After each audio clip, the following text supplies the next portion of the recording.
Tomodachi Life, it's a life simulation game for the 3DS where Miis live on an island, get into all sorts of funny scenarios, kind of an oddball soap opera. Part of its charm also comes from its music, also quirky and lighthearted. It was preceded by Tomodachi Collection, a Japan exclusive game released several years earlier. That's where today's track comes from, the food shop theme from Tomodachi Collection. It's short and catchy, has a lot of that silly charm to it. I'm going to break down what makes it work, how it achieves this silly sound, first looking at the chord progression, then the production techniques, and finally use these techniques to make a new song inspired by the original. The original is in D flat major. I put everything in C major to show patterns across all songs.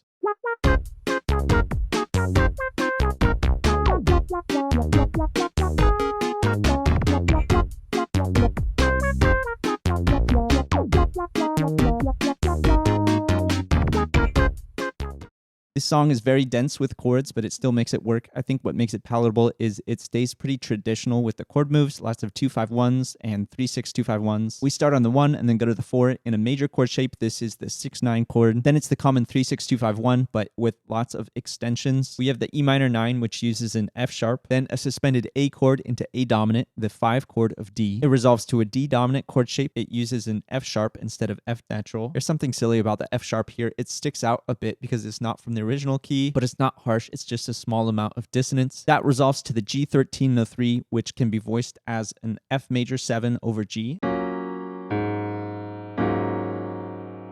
That takes us to the first fast section. I think this fast part is another silly element. It's got lots of parallel movement at once. This makes more sense looking at the piano roll. Chords walk down the scale from a G minor to a D minor, then hit a C7 chord. Then there's this 1-2-3-1 pattern that shows up often in the song, walking up on both parts. All of this happens in just 7 seconds. It kind of shows how dense this song is. This is what we have so far.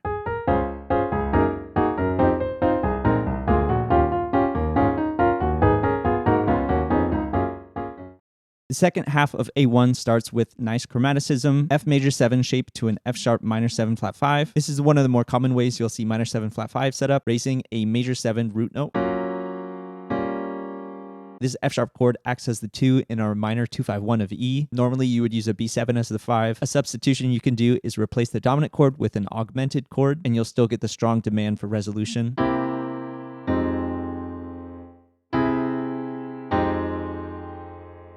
Line 2 is similar. Line 3, we get a D sus into a D7, the dominant of G, which would set up a G. We do get our G as a G11 with no 3, or a G9 sus. I just simplified it to F over G to show the walking chords. It walks from an F chord on top down to an A minor, all while the bass has its own independent pattern. The last 2 chords are interesting. It starts on a G over D. It goes back to a chromatic passing chord, D flat in the bass, and A diminished in the top, taking us back to C major. This kind of goes to show passing chords don't have to sound good, they just need to have a strong demand to resolve. I thought this was an interesting challenge. The melody goes G, A, B, and the bass goes D, D flat, C. I gave it a go, and this is what I came up with. A tritone sub version, and a different diminished version using a C diminished 7 up top. That's it for the second half of this section.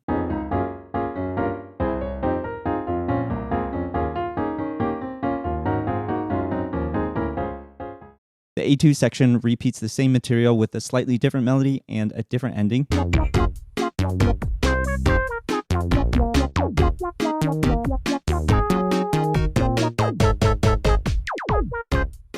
The main things that are different, we add a line at the end to make it a 9-bar phrase, and in the ending of the last section, the top chords walked down, this time they walk up. That last line, we start on a G chord, walk up the scale to another G chord, and then hit a nice borrowed chord cadence, A flat, G, C. The bass is doing a similar pattern it did before, but on different notes.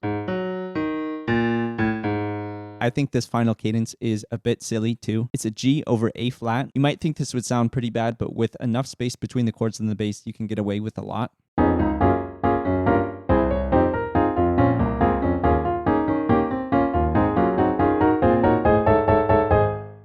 Now let's talk about music production. I remake all these songs to make sure I'm catching all the small details, and I felt like I did a pretty good job on this one.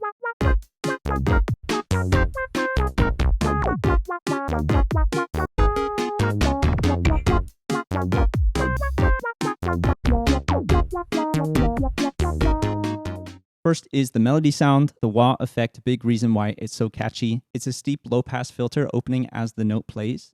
The waveform used is important too. I tried using a preset of mine that is saw wave based. It's lead wow meow from my pack Open World Volume 1, but more on that later.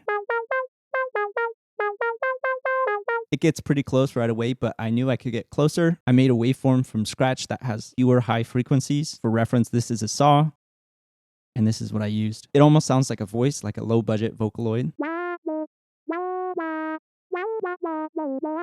Looking at the notes now, I'm big on long and short variation, and we can see that shows up here. It also uses a lot of neighbor notes. There are only 2 jumps that are wider than 2 pitches, in bar 4 and in bar 5. The rest use nearby notes. It's called step motion instead of skip motion. There's some yin and yang going on with the chords and melody. The chord rhythm stays simple until the melody pauses.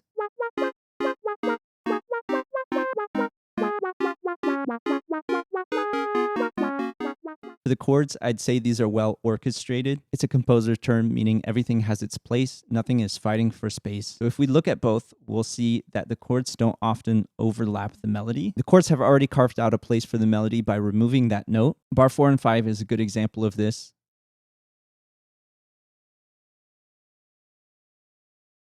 This is how you can have your chords and melody sit in the same register. The sound is a square synth with a filter on it. I'm using my preset called Synth Game Synth 5. The rhythm is quarter notes broken up by these faster eighth notes every 4 bars. It's simple, but it's good for its purpose. I think if you're going for the style of silly, staying simple is a good idea.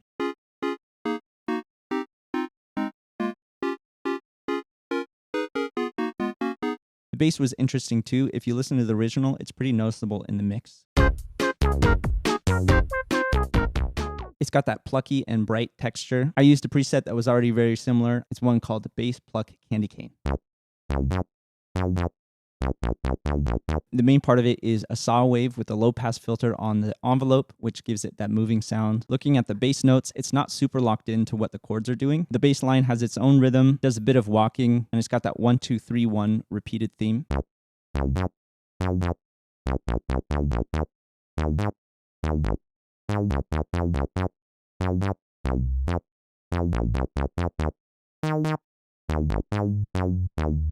Last, let's check out the drums. Again, if we're going for silly or cute, it's a good idea to stay simple. This is a 4-bar phrase with the A-A-A-B pattern. A part is this simple groove.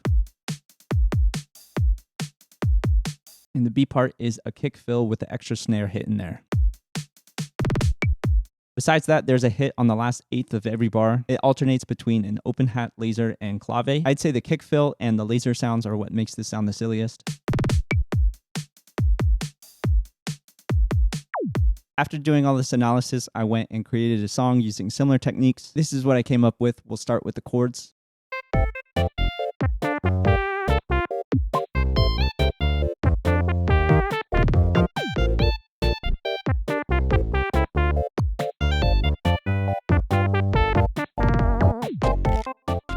We start on the 1 using 2 different major shapes, the C major 9 and the C6 chord. The next bar is 2 and 5. The dramatic sound comes from the flat 9 in the G chord. Then it's a 3 and 6, both minor 7s. Another common combination, it shows up as the 3-6, 2-5-1. So you might anticipate the 2-5-1 here, but we go to something different. B flat 2 and C9 sus4. The clue to understanding this is recognizing the C dominant chord. Often when you see a dominant chord, it's acting as the 5 to set up a 1 chord. C dominant is the 5 chord in the key of F, and looking ahead, that's where we land. Knowing that, the B flat chord makes more sense. B flat is the 4 chord in F major, meaning this line is a borrowed 4-5-1 cadence in F major. Here's the first section on a simplified piano part so you can hear the chords better.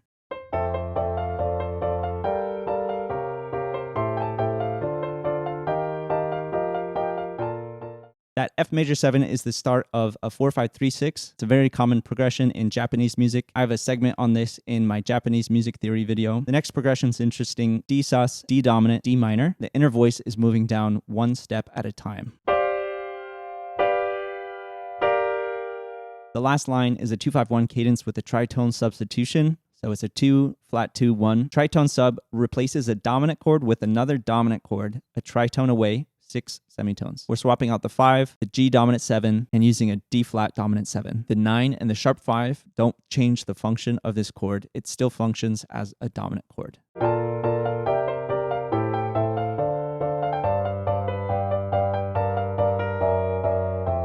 The A2 section uses the same chords until the last bar.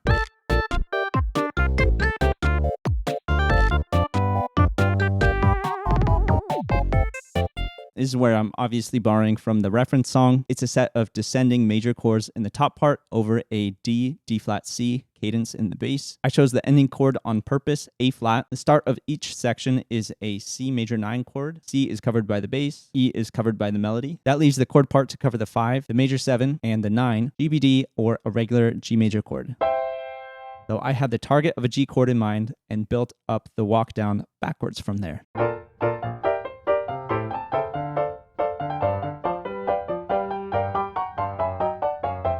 Now on to the music production. The melody is a call and response between the pluck and this wah sound. I added new layers in the A2 section, an organ and a mallet sound. For the melody, you can see I'm using the long and short variation. I don't have a hard rule on how to do this, but you'll know when it's right. There's also the chromatic grace notes, the technique from a previous video that I used again here. It's got that laid back sound. On the chords, I'm using my preset lead tune crush sine. I'm using the technique of carving out the melodies from the chords. You can really see it in the first bar, the chords are now white. I took this E and A out of the chords. And the other technique I'm using is changing up the rhythm on the 4th bar. Last is the bass. I'm using my preset called Bass Classic Upright Beach. It's a noisy upright bass sound. And the 2 techniques I'm using from the reference song is it's not a single root note bass, it walks around a bit, and it's independent from the chord rhythm at times. Bass and chords don't always line up.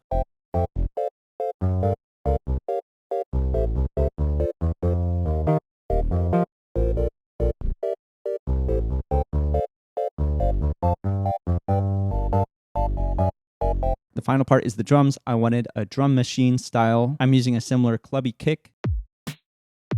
Ableton has a drum rack of the Roland CR78 drum machine. I'm using a couple of those, the snare and the hi-hat. I'm also borrowing the idea of having a lot of fun fills in there. Those are also from my pack as well. And then we have some fun stuff. There's a guiro, lo-fi bongos. Here's the drums all together.